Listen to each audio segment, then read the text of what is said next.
Hello friends, मेरा नाम अंगीस। आज अपन एक वीडियो और अपलोड कर रहे हैं जिसके अंदर जो अपना इंडियन नेवी का जो फ़िलहाल ज्वाइनिंग है उससे रिलेटेड जो अपॉइंटमेंट लेटर आता है उसके अंदर क्या क्या रहता है उसके बारे में अपन डिटेल से बात करेंगे। तो इसके अंदर जो मैं किसी बंदे का ये अपॉइंटमेंट लेटर मैंने मंगवाया है व्हाट्सएप पे, तो उसके थ्रू मैं आपको कुछ डिटेल समझाऊँगा। तो उन चीज़ों का ध्यान रखना आप, ठीक है। देखो, ये 23 दिसंबर 2020 का ये डेटेड है। तो देखो, इसके अंदर सबसे पहले क्या लिखा हुआ, call letter for final medical examination for enrolment in the Indian Navy. ठीक है। देखो, इसमें क्या होता है कि आपके घर पे अगर ये लेटर आता है तो आपको कभी ये नहीं सोचना चाहिए कि मैं नौकरी लग गया या फिर मैं भर्ती हो गया। ठीक है। इसमें थोड़ा सा और एक प्रोसेस जो आपको पता होगा सबको कि फाइनल मेडिकल का जो प्रोसेस रहता है उससे आपको थ्रू निकलना पड़ता है, उसको पास करना पड़ता है। उसके बाद में आप ये सिक्योर कर सकते हो कि भाई मैं नौकरी लग गया और मैं मेरा सिलेक्शन हो गया। ठीक है। तो मतलब खुशी मनाओ, इतनी मनाओ कि चलने वाली खुशी हो। ऐसा भी नहीं हो कि घर से अपन सब कुछ अपना सामान लेके चले जाएं लेकिन बाद में पता चले 10 दिन 15 दिन बाद में कि बंदे को मेडिकल से आउट कर दिया।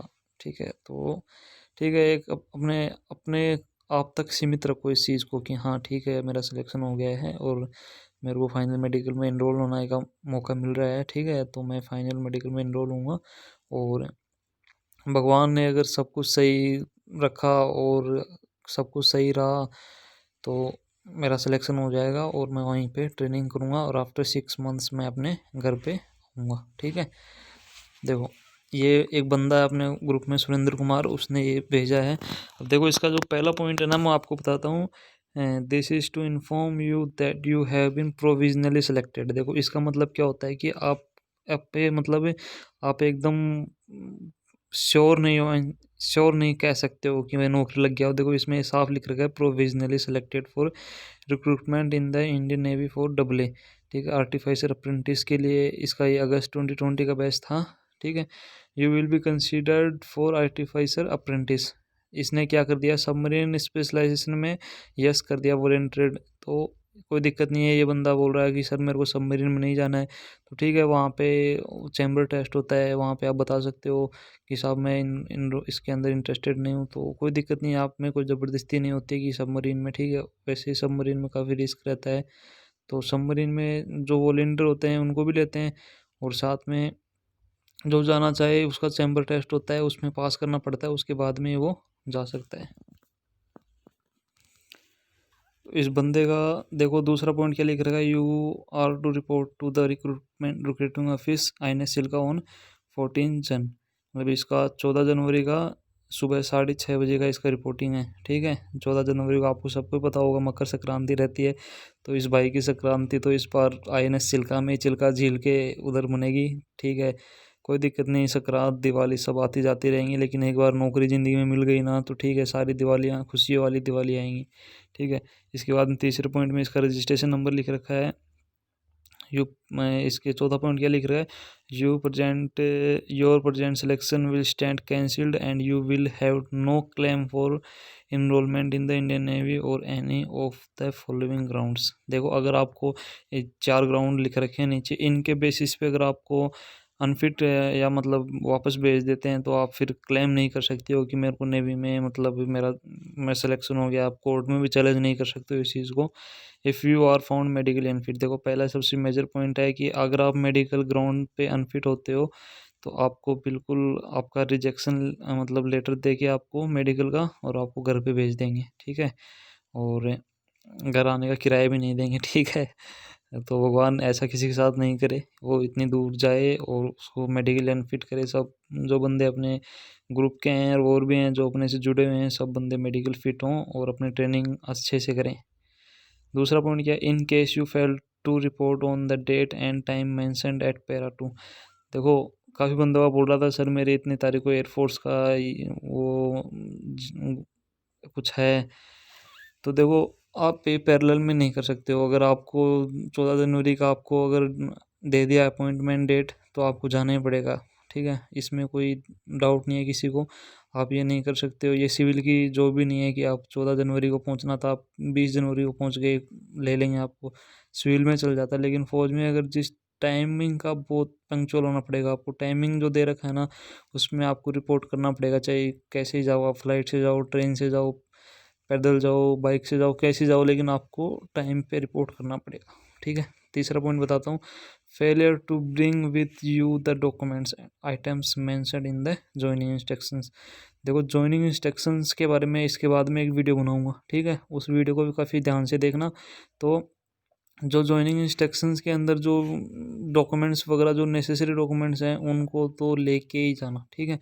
ये ऐसी भूल मत करना कि ये वाला डॉक्यूमेंट्स नहीं चाहिए, या फिर जो जो भी डॉक्यूमेंट्स उसमें दे रखे हैं ना, वो पूरे के पूरे लेके जाना। वहाँ पे कुछ भी जमा नहीं होगा, शुरू शुरू के अंदर आपको लेंगे, और जैसे आपकी ट्रेनिंग पूरी होगी उससे पहले आपको वापस लौटा देंगे, और आप अपने घर पे आओगे तब उनको लेके वापस आ जाना और अपने घर पे रख देना, ठीक है।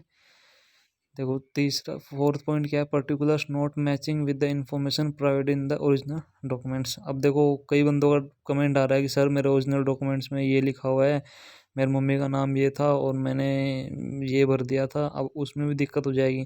तो इस दिक्कत से बचने के लिए आपने अगर नया सर्टिफिकेट, कई बंदों ने बोला कि सर हमारे स्कूल में कर दिया था गलत, तो उन्होंने नया सर्टिफिकेट बनवाया, तो देखो पुराने वाला और नया वाला दोनों सर्टिफिकेट साथ में लेके जाना, और उनके लिए एक एफिडेविट भी बनवा के लेके जाना।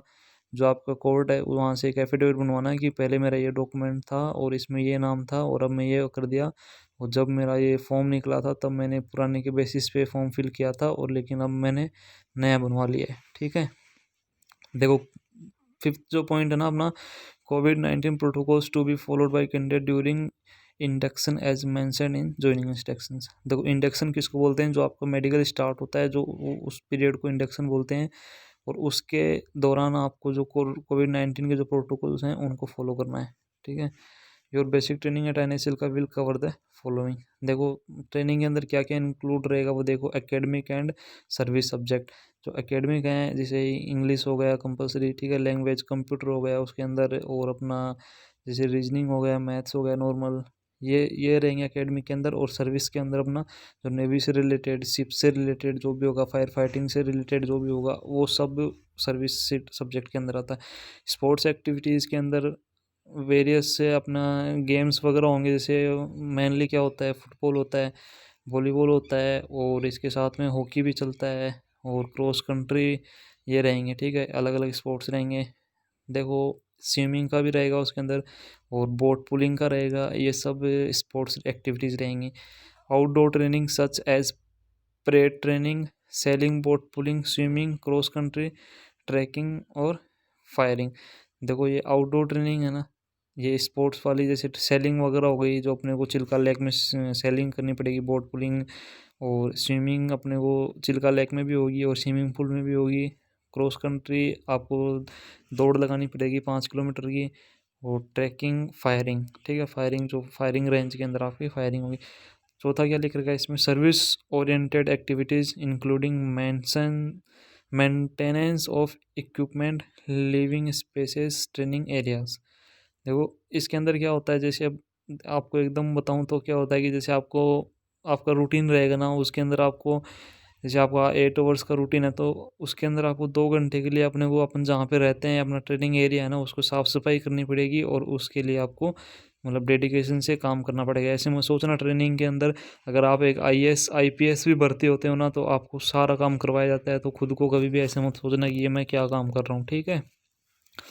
7वां पॉइंट पढ़ता हूँ, you are liable to be discharge as unsuitable if you are your progress or conduct is unsatisfactory in any field during probationary training period in accordance with regulation 278 para 4 of the regulation for the Indian navy part third. इसमें क्या बोल रहा है कि अगर आपकी training के दौरान आपकी कुछ भी ऐसी अनसेटिस्फैक्ट्री आपकी परफॉर्मेंस आती है, तो उसके बेसिस पे आपको सर्विस से रिमूव कर दिया जाएगा।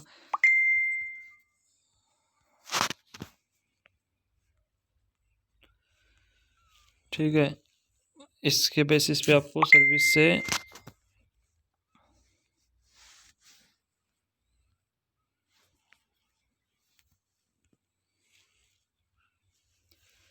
सातवां पॉइंट है, बताया मैंने।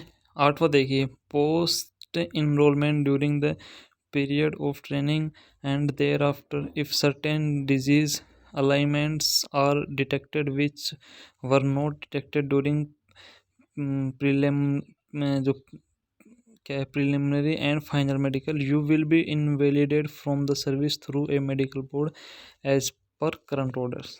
देखो ये क्या बोल रहा है कि अगर आप में ऐसी कुछ बीमारी पाई जाती है, ट्रेनिंग जो इनिशियल मेडिकल में आपको उन्होंने नहीं डिटेक्ट कर पाया, लेकिन बाद में ऐसा कुछ होता है ट्रेनिंग के दौरान, तो आपको इनवैलिड मेडिकल बोर्ड के थ्रू आपको इनवैलिड फ्रॉम मेडिकल ग्राउंड करके आपको सर्विस से डिस्चार्ज कर सकते हैं। ठीक है, इसके बारे में और कभी बातचीत करेंगे, लेकिन ये एक बहुत बड़ा पॉइंट है 8वां पॉइंट। इसके बारे में फिर कभी अपन बहुत अच्छे से इसके बारे में बताऊंगा। During your training period and thereafter you will be entitled to full pay and allowances, free uniforms, food and accommodation. On completion of training you will be entitled to the laid down services and benefits as provided for in the regulation.